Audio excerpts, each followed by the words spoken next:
다 같이 하나님의 말씀을 함께 읽겠습니다. 그들이 이 말씀을 듣고 있을 때에 비유를 더하여 말씀하시니 이는 자기가 예루살렘에 가까이 오셨고 그들은 하나님의 나라가 당장에 나타날 줄로 생각함이더라. 이르시되 어떤 귀인이 왕위를 받아가지고 오려고 먼 나라로 갈 때에 그 종 열을 불러 은화 10문화를 주며 이르되 내가 돌아올 때까지 장사하라 하니라. 그런데 그 백성이 그를 미워하여 사자를 뒤로 보내어 이르되 우리는 이 사람이 우리의 왕됨을 원하지 아니하나이다 하였더라. 귀인이 왕위를 받아가지고 돌아와서 은화를 준 종들이 각각 어떻게 장사하였는지를 알고자 하여 그들을 부르니 그 첫째가 나와 이르되 주인이여 당신의 한 문화로 10문화를 남겼나이다.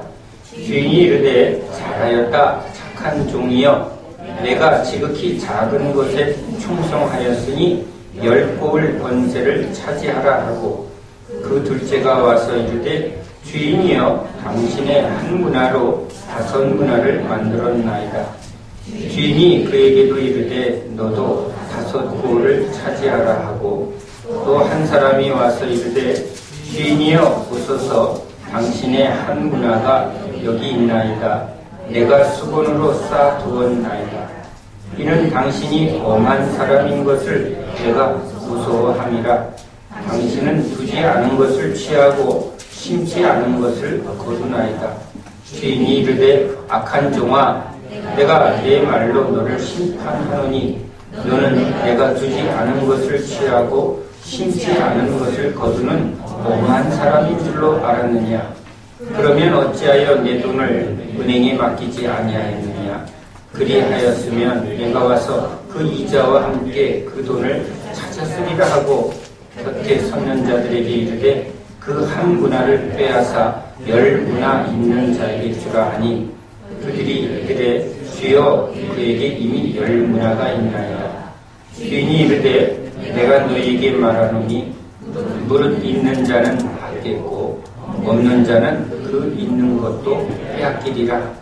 그리고 내가 왕됨을 원하지 아니하던 저 원수들을 이리로 끌어다가 내 앞에서 죽이라 하였느니라. 아멘. 예수님은 죄인을 구원하러 오셨습니다. 그런데 예수님 앞에는 이미 우리는 구원을 받았고, 즉 자기의 행위로 하나님 앞에 의롭다함을 지금 받았고 또 그 축복으로 지금 이 땅에서 부를 누리고 있는 그 부자 간원의 비유처럼 이 당시 서기관 바리새인들 이스라엘 백성들은 자기의 행위로 하나님 앞에 의를 인정받은 것을 누가 많이 가지고 있는가, 그 의로 이미 우리는 구원받았습니다. 그리고 하나님이 우리를 축복하십니다. 그런데 저들은 지금 부정한 자들이요, 또 지옥의 땔감으로 쓸 수밖에 없는 저 창기 세리. 그런데 주님은 그 세리들 중에서도 세리장, 그 세리장의 집에 이제 구원을 선포합니다. 오늘 이 집에 구원이 임하였다. 그런 파격적인 선포 앞에 제자들과 그리고 그 주변에 있는 많은 사람들이 지금 예수님이 이 선포한 이 구원의 그 뜻을 깨닫지 못합니다. 이들이 생각하는 구원은, 즉 메시아가 오면 이스라엘을 이 로마에서 자유케 하는 정치적, 군사적, 경제적 자유, 구원을 바라보고 있습니다. 그래서 예루살렘에 올라가면 예수님은 십자가에 죽고 부활하심을 통해서 온 인류를 향한 하나님의 구원을 완성하려고 지금 예수님은 예루살렘으로 올라갑니다. 그러나 제자들도 그리고 예수님을 따르는 사람들도 예수님이 예루살렘에 올라가면 왕이 되셔서 그 천군 천사와 저 막강한 능력을 가지고 로마를 때려 망하게 하고 이제 다윗 왕 때 누렸던 그 모든 부여와 풍요를 이 이스라엘에게 베푸는 왕, 그 왕으로 등극할 때 내가 오른팔, 내가 왼팔, 즉 내가 높은 자리에 앉아 이제 그동안 주님을 모신 이 공로로, 주님을 따른 이 공로로 모든 것을 버리고 주를 위하여 헌신한 그 공로로 예수님 우편과 좌편에서 이제 누리리라. 그것을 기대하고 있는 제자들, 그 싸움을 하고 있는 제자들이 제자들도 예수님이 지금 어떻게 구원을, 또 어떻게 하나님 나라를 이루어 가실 건가를 깨닫지 못합니다. 오늘 임하였다고 주님이 말한 그 뜻을 깨닫지 못합니다. 예수님이 구원이십니다. 예수님을 영접하는 사람이 구원을 오늘 받습니다. 오늘 예수를 믿을 때 예수님을 통해서 우리 죄가 용서받고 예수님이 우리의 왕, 주인 되어주심으로 주인이 아닌 우리가 주인 노릇하려고 한 그 모든 어리석음과 무능에서 자유를 얻습니다. 그것이 예수님이 선포한 구원과 하나님의 나라입니다. 그것이 기쁜 소식입니다. 피조물이 피조물의 자리에 있는 게 자유한 것입니다. 아닌 척하는 게 참 힘들죠. 하나님인 척, 부자인 척, 능력이 있는 척, 깨끗한 척, 잘난 척, 이것이 위선이요 거짓이기 때문입니다. 거짓은 우리를 자유케 할 수 없습니다. 예수님은 우리를 진리로 자유케 하십니다. 우리가 죄인임을 철저히 깨달을 때 죄인은 하나님의 자비와 긍휼을 구할 수밖에 없는 존재임을 인정합니다. 주여 불쌍히 여겨주소서. 불쌍히 여겨주실 분은 오직 하나님밖에 없습니다. 하나님은 자비하신 분이요, 하나님은 긍휼이 풍성한 분이라는 것을 우리가 아는 것이 은혜입니다. 하나님이 엄하시고 아주 무서운 분이라면 우리는 그분 앞에 나아갈 수가 없습니다. 그분 앞에 구하고 찾고 두드려도 소용이 없습니다.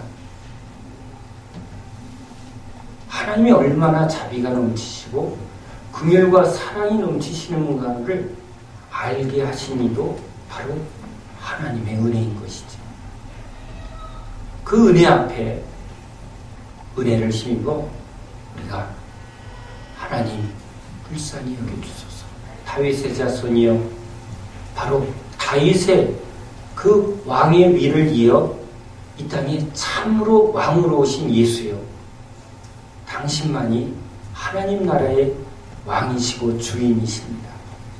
우리는 죄의 나라, 사단의 나라, 세상의 나라에서 헛되게 죄의 종 노릇하고 욕망의 죄 노릇하며 멸망으로 달려가며 아무 열매 없는 이 인생을 주님이 찾아오셔서 돌아오라. 돌아온 탕자를 다 씻어주시고 용서해주시고 다시 아들의 반지를 껴주시고 잔치를 배설해주시는 그 아버지의 사랑을 예수님이 우리에게 주시러 오신 것이죠. 믿음은 주님의 사랑을 알고 받아들이는 겁니다. 병자가 의사를 찾아가서 고쳐달라고 할 때 의사가 환자를 고치는 것 같이 죄인이 죄에서 구원할 방법은 오직 예수님밖에 없습니다. 나는 죄인 만나러 왔다. 그 예수님을 받아들이는 것, 그게 영접입니다. 당신은 나의 구원이십니다. 메시아이십니다. 그리스도이십니다. 그리고 이제 내가 주인 돼서 계속 죄를 범할 수밖에 없는 이 존재의 삶, 내 힘으로 살 수 없는데, 내가 죄를 이길 수 없는데, 내가 이 욕망과 이 사단의 시험을 이길 수가 없는 거예요. 세상에 만연한 이 죄 가운데서 내가 이길 힘이 없는데 예수님이 주인 되셔서 나를 지켜주시고 이기게 해 주옵소서.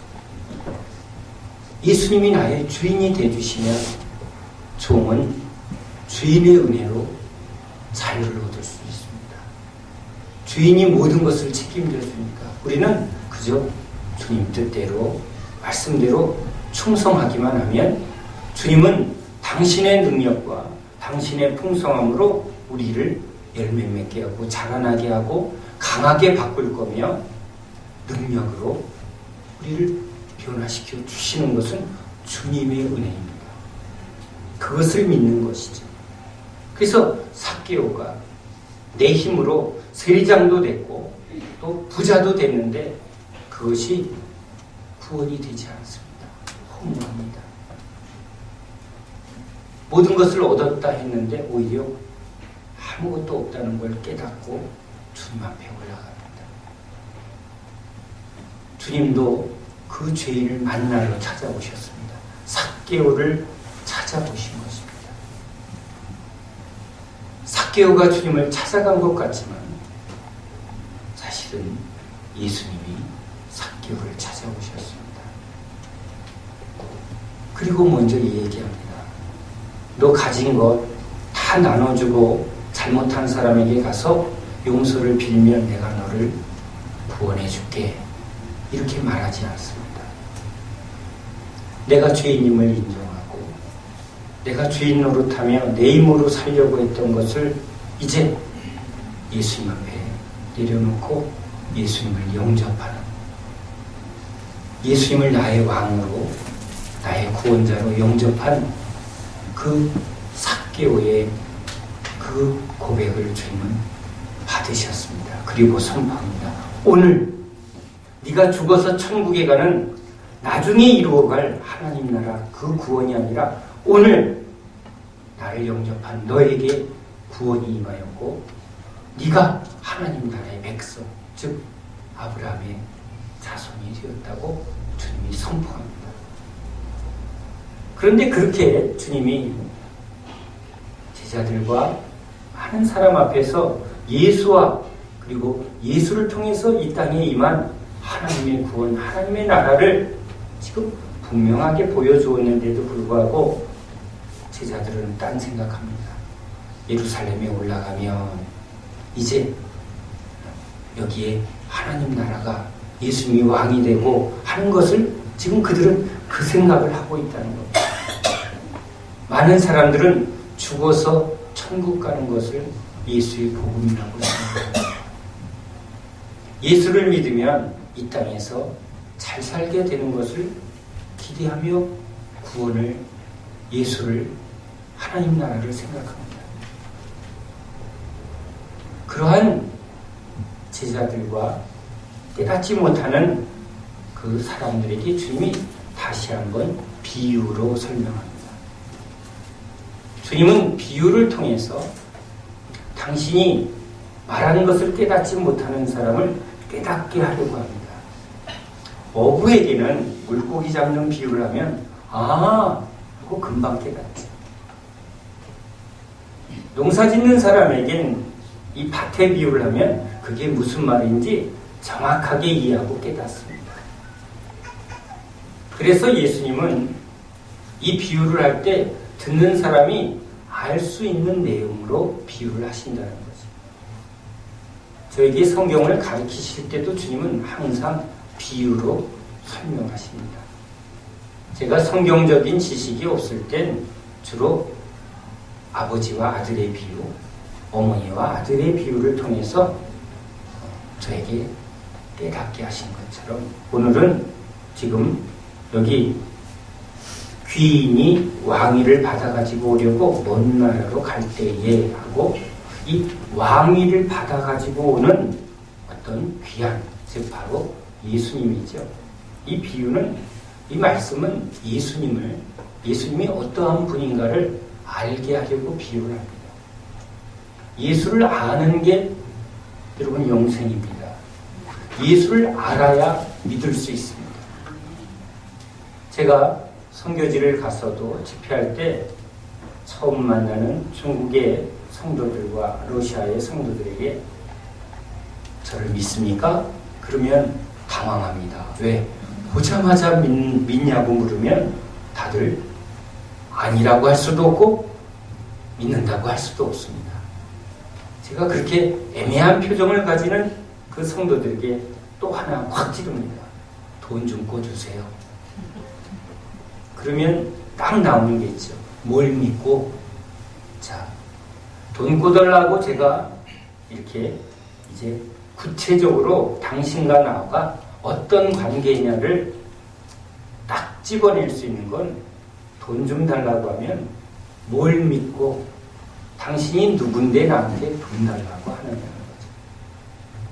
아들은 돈 떨어지면 엄마 돈 좀 줘. 맡겨놓은 것처럼 달랩니다. 무슨 일이 있으면 엄마, 아빠 어떡해. 은행에 가서는 안 그러죠. 은행에 가서 돈 달라고 하지 못합니다. 통장을 딱 내놓고 맡긴 돈 달라고 하죠. 꿔달라고 할 땐 뭔가 서류 준비하고 눈치 보며 꿔달라고 하는데 우리 애들은 밥 달라고 할 때 눈치도 안 봅니다. 당연히 관계에서 그것을 달라고 하는 거죠. 그러니까 믿는다는 건 안다는 겁니다. 서로 바른 관계가 되었을 때 그래 하고 달랄 수 있고 줄 수 있는 겁니다. 예수님이 지금 누군지를 알지 못하니까 예수님이 왜 어떤 방법으로 우리를 구원하실지를 알지 못하니까 이들은 계속 예수님을 오해합니다. 그리고 그 믿음이 지금 주님이 말한 믿음이 아닌 믿음을 갖고 있습니다. 바리새인들이 종교 지도자들이 당연히 구원이라고 붙든 그 믿음은 사실은 참된 믿음이 아니었습니다. 주님은 참된 믿음이 아닌 즉 이렇게 쭉쟁이 된 그들을 참된 믿음으로 바꿔주러 오셨습니다. 아, 내가 거짓입니다. 내가 잘못 믿었습니다. 내 믿음은 가짜입니다. 그러면 오히려 복이 있습니다. 오히려 그 사람에게 주님은 은혜를 베풀러 오십니다. 그런데 이들은 지금 깨닫지 못하고 또 주님을 알지 못합니다. 그래서 비유로 열 문화의 비유를 말합니다. 이 비유를 선택하신 때에는 또 하나 그들이 이 비유를 하면 무슨 말인지 알만한 일들이 있었기 때문입니다. 즉 헤롯 왕이 교만하였을 때 하나님이 그에게 즉 벌을 내렸습니다. 그래서 즉사했습니다. 헤롯 왕이 죽게 되니까 그 아들이 이제 그 왕위를 나에게 달라고 로마 황제에게 나아갑니다. 그런데 이 유대 지방에 있는 지도자들과 백성들은 그 헤롯 왕의 아들이 너무나 악하고 또 아주 성격이 난폭한 것을 알기에 사람들을 보냈습니다. 황제에게 탄원을 합니다. 우리는 저 사람이 우리의 왕이 되기를 원치 않습니다. 그렇게 상소를 하였더니 로마 황제가 헤롯 왕이 가진 모든 지위를 그에게 준 게 아니고 일부분만 그에게 상속을 합니다. 상속을 받은 그 아들이 원래 받아야 할 것보다 상당히 축소된 영역을 자기에게 받게 되니까 그 상소한 자들을 찾아내서 다 죽여버립니다. 실제로 있었던 그 일이죠. 지금 그 사건을 이스라엘에 있는 사람들은 이제 경험한 상황 속에 이 비유를 합니다. 그런데 이 상황을 주님은 이제 자신과 대비하여 지금 아버지에게 왕위를 가지고 지금 이 땅에 왕으로 오신 예수님을 사람들이 거부하고 있는 이 상황을 비유로 말합니다. 그럼에도 불구하고 이 왕으로 온 귀인은 이제 사람들에게 10명의 종들에게 한 문화씩 은화를 줍니다. 10명 상징이죠. 모든 사람이죠. 주님은 모든 사람을 구원하러 오셨습니다. 그래서 모든 사람에게 필요한 구원을 다 줍니다. 여러분, 부끄러운 구원은 없습니다. 주님이 주시는 구원은 누구나에게 다 필요하고 온전한 구원입니다. 그러나 구원받은 사람이 이제 상과 벌에 대해는 차별을 합니다. 충성된 사람에겐 충성의 열매를 주님이 주십니다. 하늘의 영광도 큰 영광, 즉 해와 같은 영광에 들어가는 사람이 있고 달과 같은 영광, 별과 같은 영광.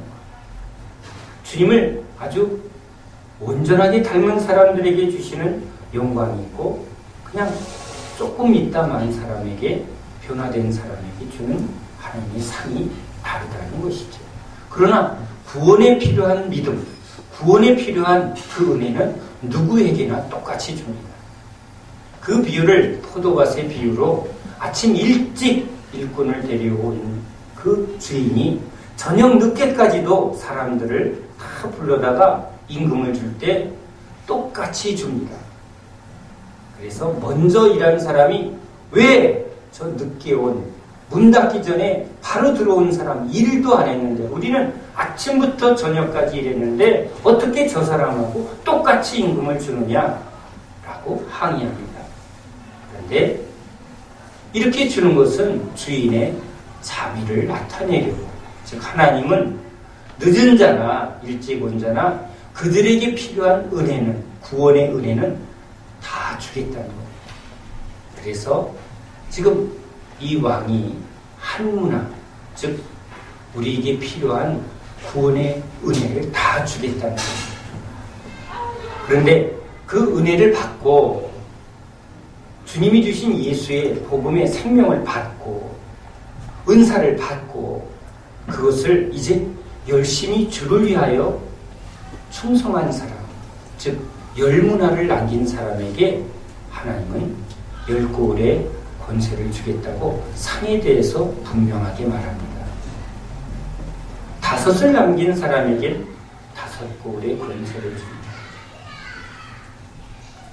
우리는 주님이 주신 이 모든 은혜를 귀하게 여기고 주님의 것을 주님의 뜻대로 잘 사용하도록 부름받은 청지기요 종들입니다. 예수를 믿기 전에는 이것이 다 내 것이라고 해서 나를 위하여 살았지만 예수를 영접하는 것은 단순히 죽어서 천국 가고 단순히 죄 용서받고자 하는 용서에 그치는 것이 구원이 아니라 그 구원하신 주를 위하여 이제 모든 것이 주님의 것이요, 내가 할 일은 이 주님의 것을 주님 뜻대로 잘 사용하고 그것을 관리하는 청지기 종으로 살겠습니다. 이것이 구원의 믿음에 합당한 삶이죠. 받은 은사를 사용하지 않아서 그 은사가 사라졌습니다 라고 고백하는 분들이 있습니다. 하나님께 열심히 나아가 기도하고 은혜 받을 때 치유 은사를 받았습니다. 그런데 치유 은사를 받았는데 아픈 사람을 섬기려 하니 힘들고 또 두려워서 안 썼더니 그 은사가 없어졌습니다. 이렇게 고백하는 분들이 있습니다. 주님이 주신 물질을 주님 뜻대로 사용하지 못하고 사기당하고 또 없애버린 사람이 너무너무 많습니다. 너무너무 많습니다. 그리고 나중에 후회하고, 주를 위해서 그것을 썼다면 후회도 없을 텐데 너무나 어리석게 낭비하고 허비하고 우리의 시간, 물질, 건강할 때 주를 위해서 헌신하지 못하고 병들었을 때야 아이고 내가 뭐 했나, 죄만 짓다가 몸만 병들었고 봉사도 못했고 주님을 위해서, 교회를 위해서 내가 아무것도 한 게 없이 결국은 껍데기만 남았고, 이렇게 후회하는 사람들이 얼마나 많은지 모릅니다. 주님은 이 한 문화를 맡겼는데 그냥 싸서 가지고 온 이 사람을 우리에게 주목시킵니다. 이 한 문화를 그냥 들고 나온 이 사람의 지금 주목하는 이유는 이 한 문화를 그대로 들고 온 이 비유를 듣게 하려는 대상이 지금 있다는 말입니다. 이 한 문화를 그대로 수건에 싸두었다가 가져온 사람, 이 사람이 이렇게 말합니다. 당신이 엄한 사람인 것을 내가 무서워합니다. 도대체 예수님은 이 예수님 앞에 있는 많은 사람 중에 예수님을 엄하고 또 무서운 사람이라고 생각하는 이유가 뭘까? 예수님은 심지도 않은 곳에서 거두려고 하는 아주 악한 주인이라고 말하고 있는 이 사람들이 이 가운데 있다는 겁니다. 이 사람들은 이런 사람들입니다. 예수님을 따라와 보니 예수님이 많은 능력을 행하는 것을 보고 가르침이 권세 있는 것을 보고 유심히 보았는데 잘 들어보니 너무 힘든 얘기를 합니다. 서기관과 바리새인들, 즉 이들은 하나님 앞에 자기의 행위로 의를 얻으려고 진짜 열심히 신앙생활을 합니다. 그런데 예수님이 이들을 이렇게 말합니다. 마음으로 음욕을 품은 자마다 간음을 한 사람이다. 마음으로 미워하는 자마다 살인한 사람이다. 이 말을 할 때 우리는 그냥 우리가 죄인이네 하지만 바리새인들, 서기관들은 이 말이 얼마나 힘들게 들렸는지 모릅니다. 왜냐하면 간음하지 말라라는 이 말씀을 지키기 위해서 여자를 보지 말자 해서 눈을 가립니다. 그리고는 앞을 못 보니까 벽을 막 부딪힐 수밖에 없죠. 그러면 여기 멍이 들고 피가 흐릅니다. 사람들에게 보이려고. 뭘 보이려고요? 내가 이렇게 음욕을 즉 간음을 안 하려고 안 본다. 내가 하나님의 말씀을 지키기 위해서 이렇게까지 나는 열심히 신앙생활한다 라고 지금 그들이 행하고 있습니다. 그 사람에게 말합니다. 그런데 너는 눈을 가리고 있는데 네 마음속에 끊임없이 네 꿈에서 끊임없이 그 여자를 품고 그 음욕을 네가 품고 있는 그 마음의 죄는 어떡할 거냐? 너는 살인하지 않았습니다 라고 말하지만 너는 마음에 미움을 품고 비수같이 네가 사람들에게 정죄하고 비난한 그 모든 것은 살인죄입니다. 여러분은 살인을 몇 번 하셨습니까?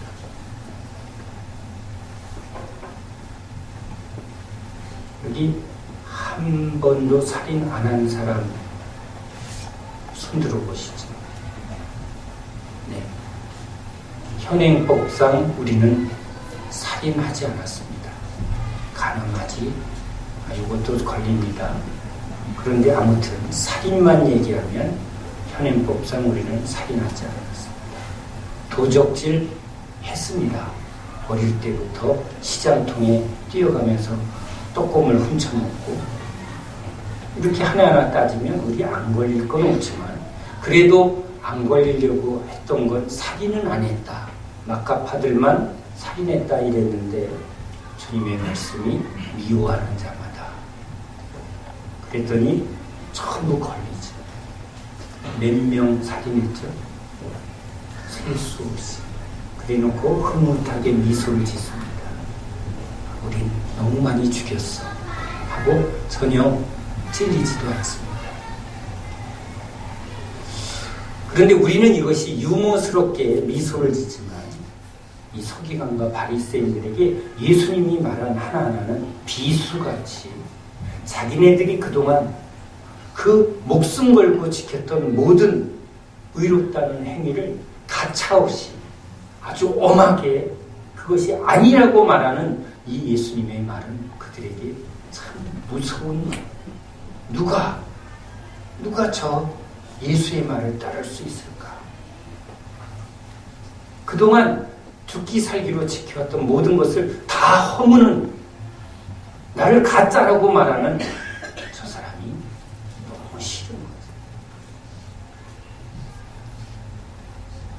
가인이 하나님 앞에 열심히 드렸는데 자기가 행한 모든 것을 의롭다, 이것이 주님 앞에 옳담을 받을 거라고 자신 있게 내놨는데 하나님이 또 아니다, 너 틀렸다. 아니, 분이 납니다. 그 분과 그 성남을 자기 아우에게 살인으로 나타냅니다. 지금 이들이 예수님이 너와 네가 바친 모든 행위는 다 옳지 않다, 틀렸다라고 말하니까 이 서기관과 바리새인들이 예수님을 죽이려 합니다.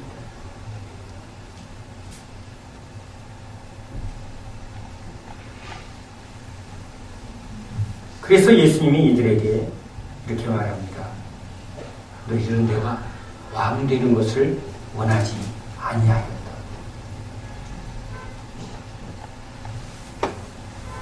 이들은 자기의 행위로 옳다함을 주장하면서 계속 자기 중심의 삶을 살고 있다는 겁니다.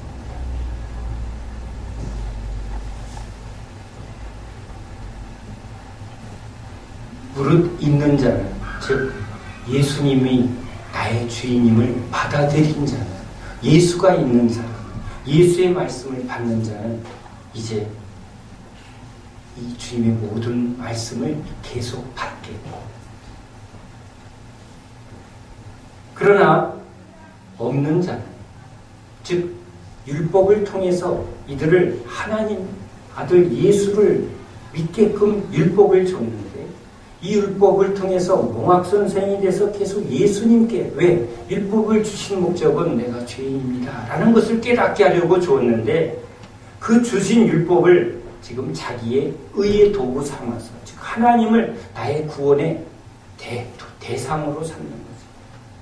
예수를 믿는 이유는 나 천국 가려고, 나 지옥 가기 싫어, 이런 자는 구원을 잃을 것이요.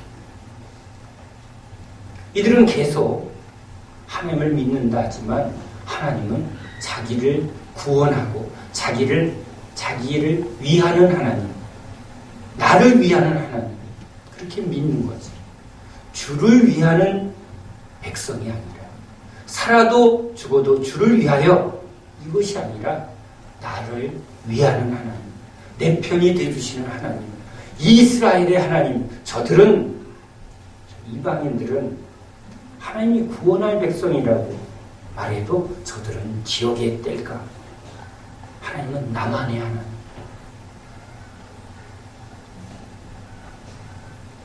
이런 사람들은 주님이 주신 그 율법조차도 그 율법으로 오히려 심판에 들어가게 되죠. 주님을 받아들이지 못합니다. 주님이 계속 행하시는 모든 이 기적과 표적과 말씀과 십자가를 통해서 주시는 은혜 위의 은혜를 그들은 받지 못합니다.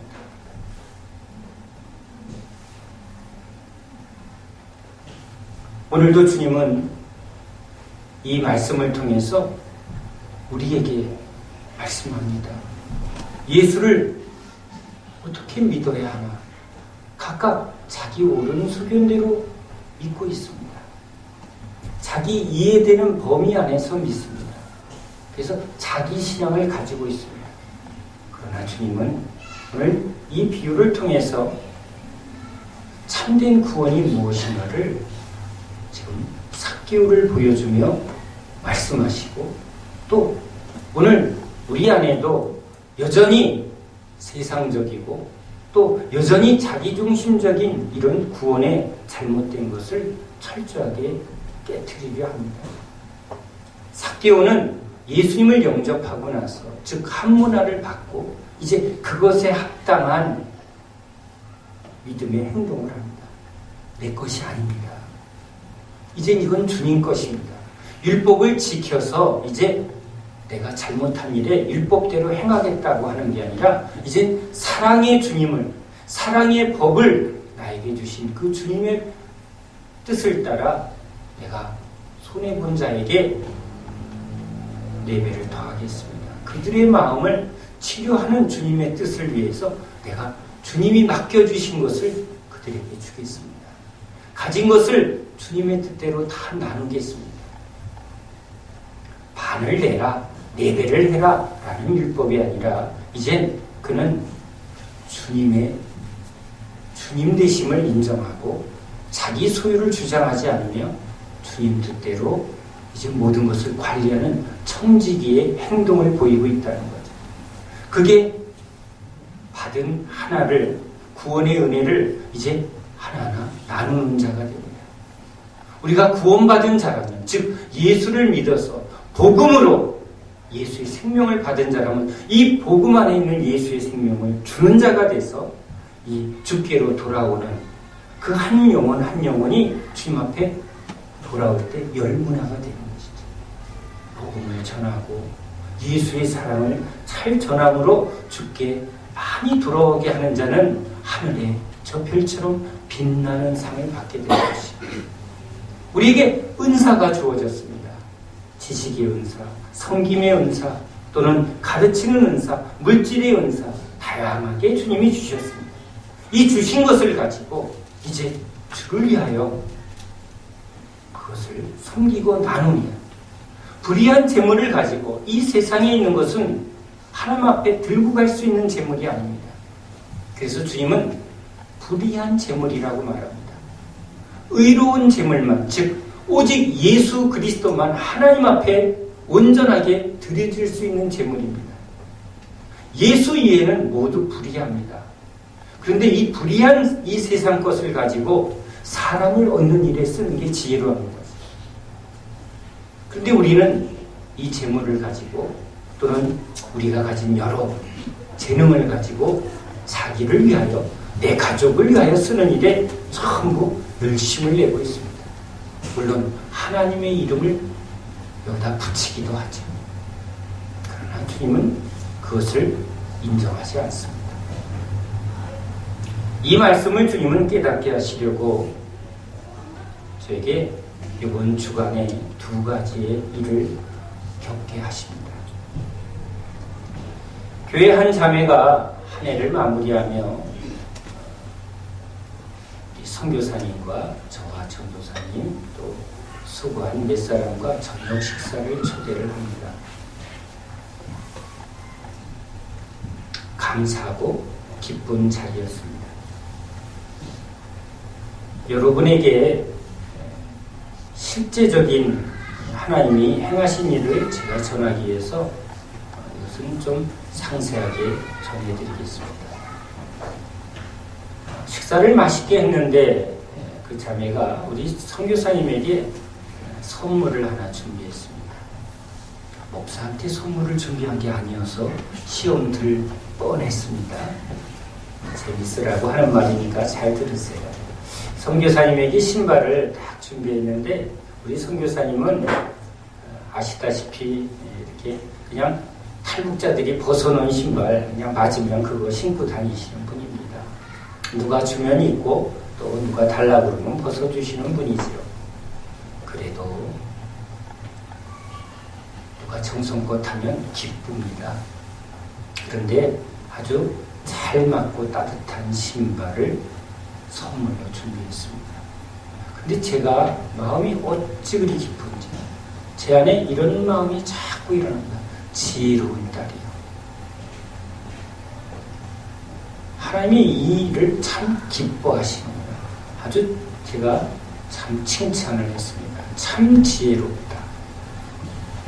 집안의 어른을, 우리는 하나님의 집안입니다. 집안의 어른을 공경하고 효를 하는 것은 하나님이 기뻐하는 일입니다. 그런데 그 많은 일 중에 참으로 연로하셔서 이 걷는 일에 무릎도 약하고 발도 힘든데 그 힘든 다리에 딱 맞는 신발을, 따뜻한 신발을 준비한 것은 단순한 신발이 아닙니다. 그건 사랑입니다. 선교사님이 얼마나 기뻐하시고 즐거워하시는지요. 그런데 선교사님이 저한테 잠깐 자문을 구합니다. 어느 목사님이 그 쉼터에 몇 번 오셨는데 그분이 여자 목사님인데 풍이 맞았다가 중풍이 걸렸습니다. 요양병원에서 요양 중인데 이젠 요양병원에서 나가라고 합니다. 돈도 없고 자기 몸을 의탁할 곳이 아무데도 없다고 선교사님의 쉼터에 자기 몸을 의탁해달라고 받아달라고 연락이 왔다는 겁니다. 선교사님이 거절하기도 힘들고 저 사람을 받아들이자니 이젠 연로하신 선교사님이 그 중풍병자를 날마다 섬기다가 이 노년을 그 일을 해야 되나 하고 고민을 하십니다. 여러분도 그 상황이 되면 참 고민이 되겠죠. 왜? 우리가 예수 믿기 때문이죠. 그래서 제가 선교사님께 그렇게 말씀드렸습니다. 선교사님, 지금 70이 넘으셔서 앞으로 주의 일 하기에 몇 년 안 남으셨습니다. 근데 몇 년 안 남은 일을 그 중풍병자 한 분을 섬기는 일이 하나님의 뜻일까요? 두 번째는 그 쉼터는 선교사님의 집이 아닙니다. 주님이 탈북자를 위한 쉼터로 그곳에 하나님이 그 쉼터를 주셨습니다. 주신 목적대로 잘 사용하여진 것이 그게 종들이 꼭 지켜야 할 일입니다. 우리도 쉼터가 하나님이 주셨습니다. 물론 아픈 분, 또 잠시 쉬었다 가는 분들을 위해서 유용하게 쓰임을 받습니다. 그런데 여기저기 그 빈 장소를 무료로 요즘 방구하기도 힘들고 월세도 비싼데 그것을 사용하기를 원하는 사람이 얼마나 많은가요? 오갈 데 없어서. 그런데 그 장소는 누구나 다 오갈 데 없고 병든 사람을 쉬게 하는 쉼터가 아니라 우리 교회에 주신 가장 제1순위 제자입니다. 병 고치고 귀신 쫓는 일이 1순위가 아니라 주님의 말씀으로 훈련되어지고 세워진 십자가 복음의 일꾼 세우는 일이 바로 주님이 우리에게 주신 가장 1순위고 또 우리도 그것에 집중해야 합니다. 그래서 저도 이제는 환자 사역의 비중을 줄이고 제자 훈련에 90%를 집중하고 있습니다. 쉼터도 그런 용도에 가장 효과적으로 그냥 거기서 그냥 누구나 와서 쉬었다 가는 곳의 목적보다는 우리에게 이것도 하고 저것도 하고 다 할 수 있는 그런 재정과 그런 시설이 되어지지 아니할 땐 우리는 더 좋은 것, 더 주님이 우리에게 말하는 것을 선택해야만 합니다. 그래서 그 쉼터도 이제 하나하나를 그렇게 생각하며 분별하며 사용하여야 합니다. 선교사님, 그 일은 선교사님의 일이 아니라고 생각합니다. 그렇게 선교사님과 이야기를 나누었습니다. 그런데 그 일이 있은 후에 또 한 사람이 저한테 전화를 옵니다. 목사님, 제1동성이 지금 사업에 망하고 빚에 몰리게 돼서 지금 자기가 사는 집을 대출해서 돈을 꿔달라고 말합니다. 어떻게 해야 할까요? 그 상황 제가 겪어봐서 합니다. 빚에 몰려보고 물에 빠져서 진짜 지푸라기라도 붙들 것 같아. 아니 죽을 것 같습니다. 참 빛이 무섭습니다. 눈에 뵈는 게 없습니다. 그것을 제가 겪었기 때문에 누가 돈 때문에 막 가져가면 그냥 막 죽고 싶은 마음이 굴뚝 같습니다. 근데 목사가 이 돈에 얽히면 성도도 잃고 다 잃습니다. 그래서 주님이 제 이름으로 아무것도 가지지 못하게 그렇게 해놓았습니다. 지금도 누가 힘들다 그러면 아마 제 이름으로 집이 있으면 대출 제가 해줄 것 같습니다.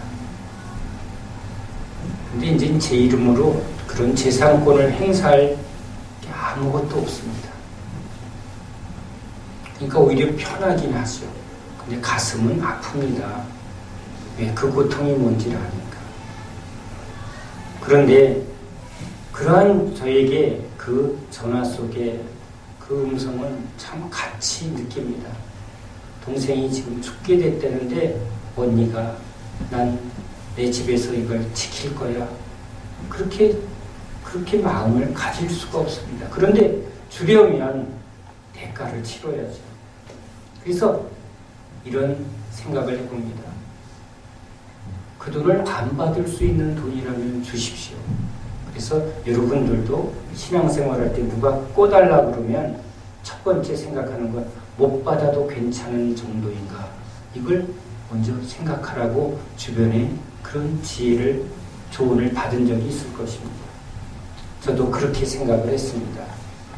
그런데 대화 중에 주님이 참 중요한 것을 다시 한번 말하게 합니다. 그 집은 당신의 것이 아닙니다. 그 집은 주님의 것입니다. 주님이 그 집과 당신의 모든 것을 통해서 이루고자 하는 하나님의 꿈, 하나님의 계획을 먼저 붙들어야 합니다.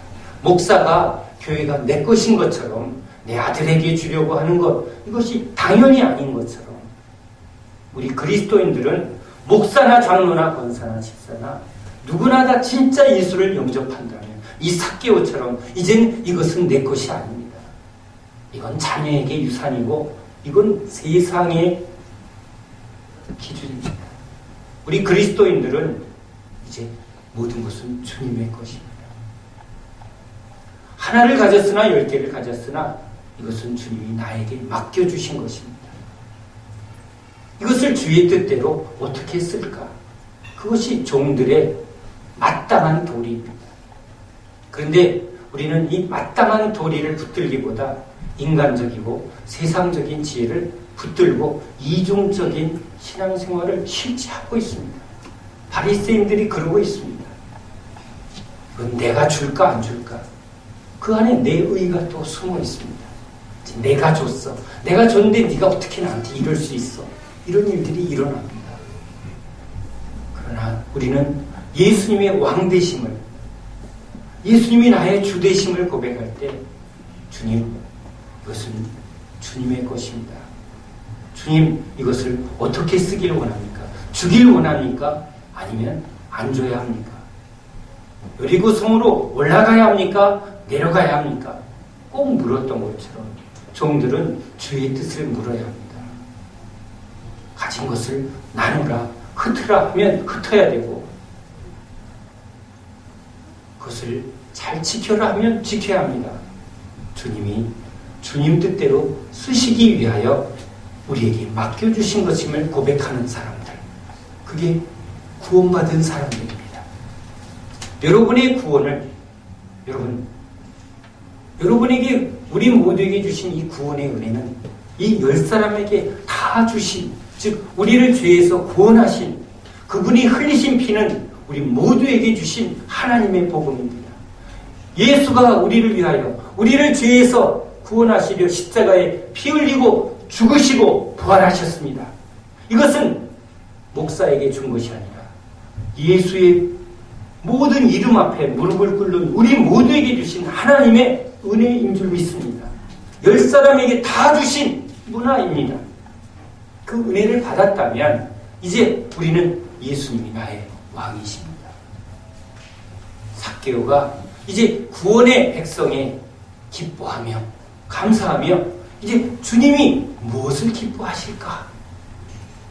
주님의 뜻을 묻고 주님 뜻대로 살아가는 그 삶을 보입니다. 오늘 이 삭개오의 집에 하나님 나라 구원이 임하였다. 하나님 나라 백성은 세상 사람들처럼 자기 소유를 주장하고 자기의 이름과 자기의 욕망을 주장하지 않습니다. 하나님 나라의 백성은 하나님의 의와 하나님 나라와 하나님의 영광을 위해서 삽니다. 그 감옥에 들어간다 할지라도, 사업이 망한다 할지라도 우리는 내가 망한 게 아니라, 내가 지금 감옥에 들어간 게 아니라 주님이 이 일을 통해서 감옥에 보내신 이유가 무엇인가를 깨닫고 회개하고 또 그곳에서 하실 일을 붙드는 사람들, 이게 그리스도입니다. 가난하나 부하나 망하나 흥하나 아프나 건강하나 우리는 오직 이 모든 것을 통해서 주의 은혜를 붙들고 주의 뜻을 붙드는, 그래서 믿음에서 믿음으로 은혜에서 은혜로 자라나는 것, 그게 하나님의 구원받은 백성의 삶인 것입니다.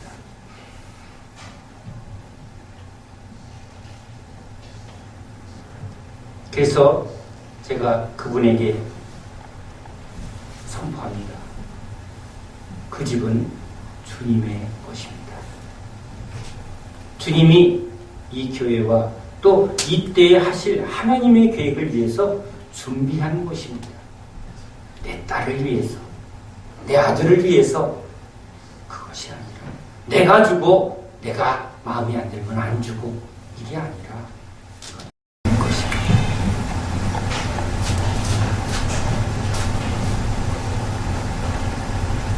또 전화가 왔습니다. 또 도와달라고 하는데 다 계산해 보니 노후 국민연금이 있어서 그거 대출해서 준다고 말합니다. 근데 제가 이렇게 말했습니다. 우리의 노후는 예수입니다. 노후연금이 우리 노후를 보장해 주는 게 아니라 우리의 전 인생을 책임져주는 예수님이 우리의 연금보험인 줄 믿습니다. 하나님이 그거 붙들까봐 그거 내려놓게 하신 줄 믿습니다. 같이 아멘 했습니다. 자유가 임합니다. 우리 그리스도인은 주님이 주시는 자유를 누려야 합니다. 내 영혼 평안해. 돈을 붙들고 자유를 구하는 게 아니라 현실에 내가 붙든 세상적인 것으로 자유가 아니라 내 영혼을 자유케 하는, 주님을 믿는 믿음이 우리를 자유케 하는 것입니다. 주님은 우리에게 그 구원을 주십니다.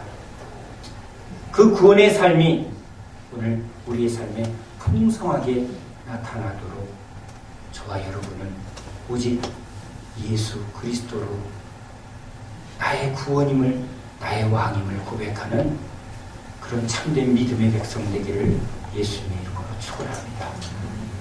기도합니다.